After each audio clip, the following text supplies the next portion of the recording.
The sun shone brilliantly over the coastal town of Monterey, California, casting golden rays upon the lavish wedding venue. Samantha Green stood in front of a grand mirror, adjusting the delicate lace of her wedding gown. Her heart pounded with a mixture of excitement and nervousness. Today was the day she had dreamed of since childhood.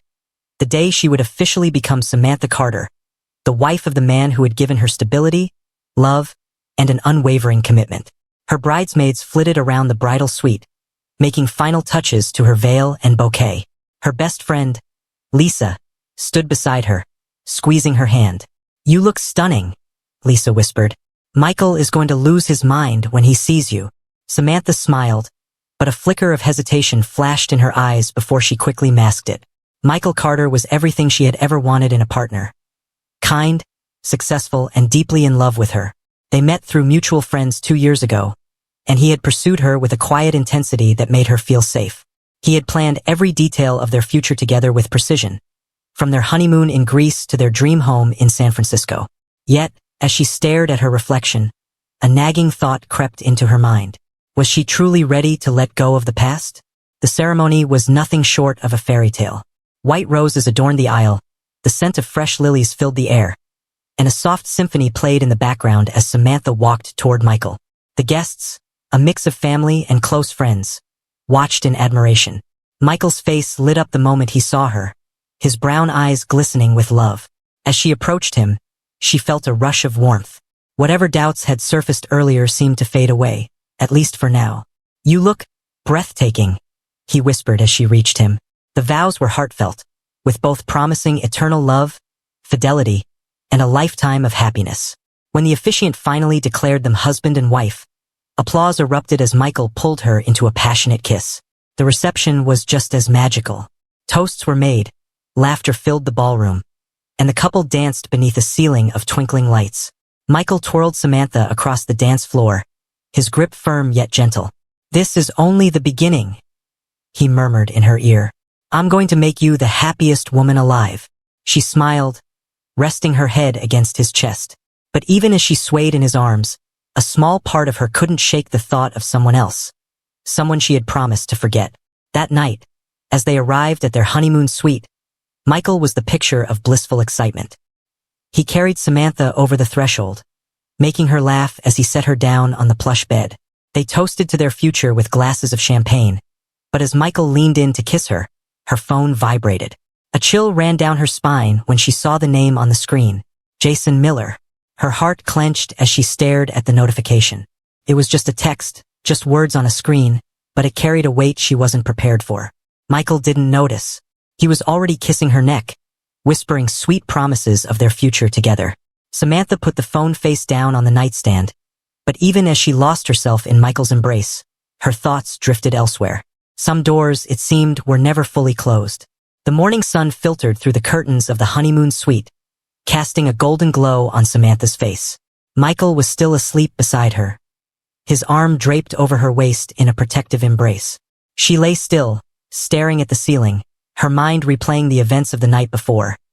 Not the wedding, not the vows, but the unread message from Jason Miller.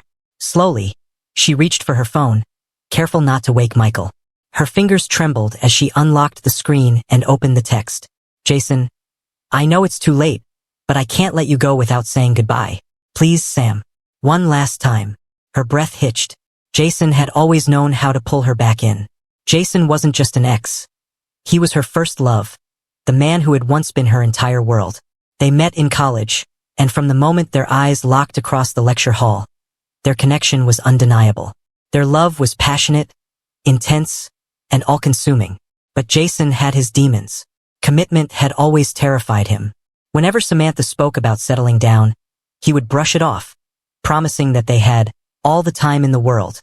But time passed, and his promises never materialized. A year ago, after 4 years of waiting for Jason to be ready, Samantha made the painful decision to walk away. She was tired of being in limbo, tired of hoping he would change. Then she met Michael. Michael was everything Jason wasn't: stable, secure, and ready for the future. With Michael, there was no uncertainty. He proposed after a year, and she said yes, believing it was the right thing to do. But Jason never accepted their breakup. When he found out about her engagement, he begged her to reconsider. He called, he sent long emails, he even showed up at her office unannounced. Each time, she ignored him. She told herself it was over. So why, 2 days after marrying another man, was she still thinking about him? Samantha stared at Jason's message, her heart pounding. She knew the right thing to do was to delete it, to block his number, to move on. Instead, she hesitated. Her fingers hovered over the keyboard. Samantha, Jason, we can't do this. I'm married now. Almost immediately, the typing bubble appeared. Jason, I know. I just need to see you. Just once. Then I'll leave you alone forever. Her throat tightened. A part of her wanted to ignore him. But another part, the part that still remembered the way he used to hold her, the way he made her heart race, couldn't resist. One last time. One final goodbye. She convinced herself it would bring closure. That she needed this meeting to finally let go. She had no idea it would be the last mistake she ever made. Samantha spent the rest of the morning trying to shake off the uneasiness that settled in her chest. She should have deleted Jason's message. She should have blocked his number. She should have focused on her new life with Michael. But no matter how hard she tried, Jason's words echoed in her mind. I just need to see you. Just once. Then I'll leave you alone forever. She convinced herself that meeting him would be harmless. A simple conversation, a final goodbye, and then she could close that chapter for good. Michael had planned a romantic brunch at a beachfront cafe that morning, eager to celebrate their first full day as husband and wife. He was glowing with happiness, talking about their honeymoon plans in Santorini, completely unaware of the turmoil brewing inside her. You're quiet today, Michael observed, squeezing her hand across the table. Are you tired? Samantha forced a smile. Yeah. Just exhausted from all the wedding excitement. He smiled warmly. Well, once we're in Greece, it'll just be us. No stress. No wedding planning. Just paradise. She nodded, but her mind was elsewhere. Later that afternoon, when Michael suggested they spend the evening at a couple's spa, she hesitated. I actually made plans to see Lisa tonight, she lied, hoping he wouldn't press for details. Michael looked slightly disappointed but nodded. That's fine, babe. Just don't stay out too late. He leaned in to kiss her. I'll miss you. Samantha's heart clenched with guilt. I'll be back soon. She had no idea she would never return. Dressed in jeans and a sweater, Samantha drove toward Jason's apartment just as the sun dipped below the horizon. The entire time, she repeated the same mantra in her head. This is just closure. Just one last time. She pulled into the parking lot of Jason's complex and took a deep breath. The moment she stepped out of her car, an eerie sense of déjà vu washed over her. She had spent so many nights here, sneaking in and out of his place, tangled in love and heartbreak. She knocked hesitantly. Within seconds, the door swung open. Jason stood there, his dark eyes locking onto hers. He looked exhausted, as if he hadn't slept in days. His shirt was wrinkled, his jaw covered in stubble. But there was something else in his expression. Something unreadable. You came, he whispered. Samantha swallowed hard. I shouldn't have. He stepped aside, silently inviting her in. Against her better judgment, she walked through the door. The apartment looked exactly the same. Dimly lit, smelling faintly of cologne and old memories. Samantha crossed her arms, suddenly feeling vulnerable. I don't have long, she said. You look beautiful, Jason interrupted, his voice raw with emotion. She ignored the way her heart fluttered. Jason, I need you to understand something. I'm married now. This whatever we had, it's over. Jason exhaled sharply, rubbing his temples. I know. I just needed to see you one last time. To tell you how sorry I am. Samantha felt a lump form in her throat. You should have said that a year ago. Jason clenched his fists, his eyes darkening. I was scared, Sam. I wasn't ready then, but I am now. Her stomach twisted. It's too late. Silence fell between them. The weight of unspoken words lingered in the air. Jason suddenly took a step closer. Do you still love me?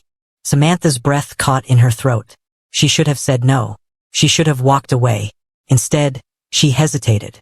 That moment of silence was all Jason needed to make his move.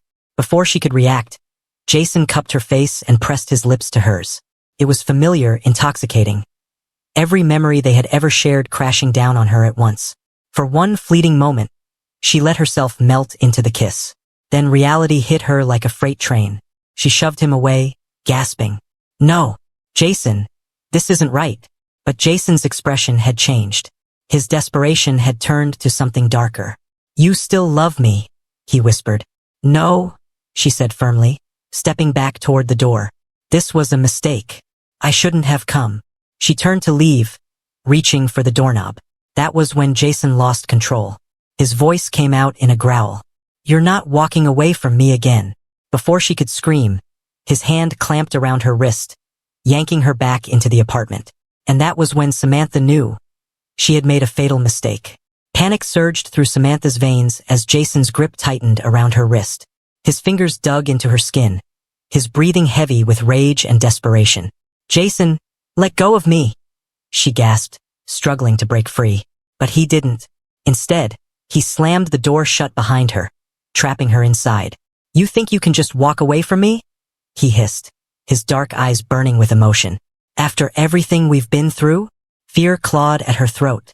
She had known Jason to be intense, even possessive at times, but this was different. There was something unhinged in the way he looked at her now. "Jason, please," she pleaded, her voice trembling. "This isn't you. You're scaring me," he scoffed. "Scaring you? Do you have any idea what you did to me, Sam? You left me. You ran off and married him like I never meant anything to you." Tears welled in her eyes. "You weren't ready for me, Jason. I waited for you. I begged you to love me the way I deserved. And you didn't." His jaw clenched. He began pacing the room, running a hand through his hair, his frustration bubbling over. "I thought you'd come back," he muttered. "I thought you just needed time. But you—" He spun around to face her, his voice laced with venom. "You married him. You gave him my future." Samantha took a cautious step back, her heartbeat hammering in her ears. "I never meant to hurt you," she whispered. Jason's lips curled into a bitter smile. "But you did." Samantha's mind raced, searching for a way out. She needed to stay calm, needed to reason with him. "You don't want to do this," she said softly. "Michael, he's expecting me. If I don't come home soon, he'll call the police." Jason laughed coldly. "You think I care?" He took slow, deliberate steps toward her, his body radiating fury. "If I can't have you, he sure as hell won't either." Dread pooled in her stomach. She turned on her heel and sprinted toward the door. But Jason was faster. He grabbed her from behind, his arm wrapping around her neck as he yanked her back with terrifying force. Samantha let out a choked scream, thrashing in his grip, her nails clawing at his arms. "Stop fighting me, Sam," he shouted, his voice shaking. "I love you." But love wasn't supposed to feel like this. Samantha's vision blurred as she struggled against him, her lungs burning for air. Jason's grip was relentless, his breathing erratic. She twisted her body, managing to stomp on his foot with all her strength. He yelped in pain, loosening his hold just enough for her to break free. Gasping, she bolted for the kitchen, searching frantically for anything she could use to defend herself. Her eyes landed on a knife block near the sink. Jason lunged at her. She grabbed the largest knife and swung it wildly. "Stay back!" she cried, her hands trembling. Jason froze, his eyes flicking between the blade and her tear-streaked face. For a moment, she thought he might let her go. But then his expression shifted. "You wouldn't hurt me," he murmured, taking a slow step forward. "I know you, Sam." Her grip tightened on the knife. Jason reached for her, and in a split second she made her choice. She swung the knife again, this time slicing through the air between them. Jason recoiled, just barely dodging the blade. His face twisted in rage. "You would rather kill me than love me?" he bellowed. Samantha's hands shook. "Just let me go, Jason. Please." His entire body trembled with unspoken fury. Then suddenly he stilled. His breathing slowed. Samantha didn't have time to process the shift before Jason lunged once more. This time he had the knife. Her own knife. Her scream was cut short as she felt the cold steel pierce her abdomen. A sharp, unbearable pain exploded through her body as she stumbled backward, her legs giving out beneath her. Jason caught her before she hit the ground, lowering her gently, almost tenderly. Tears streamed down his face as he cradled her in his arms. "I didn't mean to," he whispered, rocking her gently. "You weren't supposed to fight me." Samantha's lips parted, but no sound came out. The warmth of her own blood seeped through her sweater, pooling beneath her. Her vision blurred. The room faded. The last thing she heard was Jason murmuring, If I can't have you, no one can. Then darkness. Jason sat on the cold floor, cradling Samantha's lifeless body in his arms. His hands were soaked in her blood, his breathing ragged as reality sank in. She was gone. Her eyes, once full of fire and love, were now dull and motionless. The warmth of her skin was already fading beneath his trembling fingers. A deep, guttural sob tore through his throat. I didn't mean to. I didn't mean to. He rocked her gently, as if he could undo what he had done. As if he could take back the moment his jealousy had turned into something irreversible. This wasn't how it was supposed to end. Samantha was supposed to stay. She was supposed to remember how much she loved him, to realize that she had made a mistake marrying Michael. Instead, she had fought him. Instead, she had chosen to leave. And now she was gone forever. Jason brushed a strand of hair from her face, his vision blurred with tears. I love you, he whispered, pressing a trembling kiss to her forehead. I always loved you, but love wasn't supposed to be this cruel. The weight of his actions crushed him. Jason's heart pounded as he stared at the spreading pool of blood beneath them. His mind raced. What had he done? This wasn't just a mistake. This was murder. Michael. The thought of him sent a fresh wave of fury through Jason's veins. Samantha had belonged to him, but she had chosen another man. And now Michael would be waiting for her, completely unaware that his wife would never return home. Jason clenched his fists. He couldn't let Michael take her away in life, and he sure as hell wouldn't let him have her in death. But what now? His hands shook as he stood up, his legs weak beneath him. He had to think. He had to fix this. He staggered toward his phone, smearing blood across the screen as he checked the time. It was almost midnight. Nobody knew she was here. Nobody had seen her come in. That meant he still had time. Time to get rid of her. Jason wiped his face with the back of his hand, his breath coming in short, shallow gasps. His mind was clouded with panic, but one thought overpowered everything else. He couldn't get caught. Dragging his hands through his hair, he looked around the apartment. He needed to clean up the blood. He needed to get rid of her body. But how? His eyes landed on a large duffel bag in the corner of the room. It would have to do. Jason swallowed back bile as he moved toward Samantha's lifeless form. He hesitated before touching her again. She still looked so peaceful, as if she were only sleeping. For a brief second, his resolve wavered. Maybe I should turn myself in. But then, his mind twisted the memory of what had happened. This was her fault. If she hadn't come here, if she hadn't fought him, if she had just admitted she still loved him, Jason forced the thoughts away. This wasn't the time for guilt. This was the time for survival. He grabbed the duffel bag, unzipped it, and braced himself for what came next. Then, with shaking hands, he began to erase the only woman he had ever loved. Jason worked quickly, his hands trembling as he stuffed Samantha's lifeless body into the duffel bag. Her limbs were limp, her once warm skin now eerily cold. He zipped it up, his breath shaky. Blood was everywhere, on the floor, on his clothes, under his fingernails. He grabbed a towel and began scrubbing frantically, but the deep crimson stains refused to disappear completely. Think, Jason. Think. He needed to get rid of the body. Fast. His car. He could drive to the river, dump her where no one would ever find her. Checking his phone, he saw a missed call from Michael. A chill ran down his spine. Michael was looking for her. Jason grabbed his keys, slung the heavy bag over his shoulder, and stepped into the darkness of the night. There was no turning back now. Jason tossed the duffel bag into the trunk, slamming it shut with shaking hands. His pulse pounded in his ears as he slid into the driver's seat and started the engine. The streets were eerily quiet as he drove, his fingers gripping the wheel so tightly they turned white. His mind raced with every possibility. What if someone saw him? What if the police stopped him? His phone buzzed again. Michael. He ignored it. The river was 20 miles away. If he could just make it there, if he could just make her disappear, this nightmare would be over. But deep down, he knew this was only the beginning. Jason sped down the empty highway, his mind fixated on the river ahead. Every second counted. Then, flashing red and blue lights in his rearview mirror. His stomach dropped. A police car. His hands tightened on the steering wheel as he slowed down, pulling to the side. His heartbeat thundered in his chest as an officer approached. Jason forced a shaky smile as the cop leaned down. You were driving a little fast. Everything all right? Jason nodded quickly. Yeah, just a long night. The officer's eyes flicked toward the trunk. Jason held his breath. "License and registration," the officer said. Jason reached for his wallet, praying the cop wouldn't hear the faint thudding of his own racing heart. Jason's hands trembled as he handed over his license. The officer studied it for a moment, then shined his flashlight into the car. "Where are you headed this late?" Jason forced a casual shrug. "Just clearing my head. Rough night." The cop seemed to consider this, then nodded. "Slow it down. Get home safe."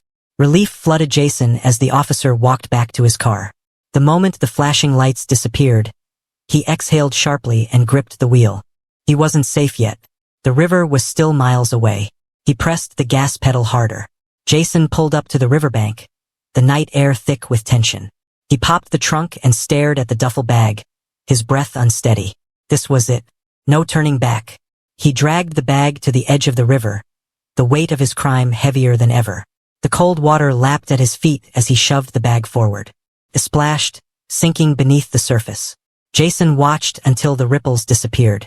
Then, with shaking hands, he turned back toward his car, never noticing the single strand of Samantha's hair caught on the zipper, floating gently on the water. Days passed. Jason lived in constant fear, jumping at every knock on the door. But there was no news, no sign of Samantha, until the headlines broke. "Missing newlywed's body found in river." Jason's blood ran cold. They had found her, and now they would come for him. Detectives pieced together Samantha's last movements. Security footage showed her entering Jason's apartment, but never leaving. Michael, devastated and suspicious, told police about Jason. The investigation closed in. Jason knew it was only a matter of time.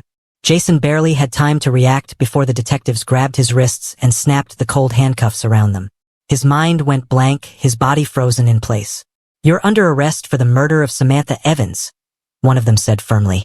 "You have the right to remain silent." The words blurred in Jason's ears. This couldn't be happening. Neighbors peeked through their windows as officers escorted him outside. The flashing red and blue lights illuminated his pale face. Reporters swarmed the street, cameras capturing every second. As he was shoved into the back of the police car, Jason's eyes darted around in panic. This wasn't how it was supposed to end. But deep down, he knew. From the moment he laid his hands on Samantha, his fate had already been sealed.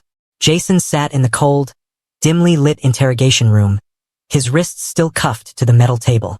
Sweat trickled down his back as the door creaked open. Two detectives stepped in, their eyes sharp and unrelenting. One of them dropped a file onto the table, flipping it open to reveal crime scene photos. Samantha's lifeless body, the duffel bag, the bloodstains. Jason swallowed hard. "Want to tell us what happened?" one detective asked, leaning forward. I don't know," Jason stammered. The detective slammed a hand on the table. "Cut the crap.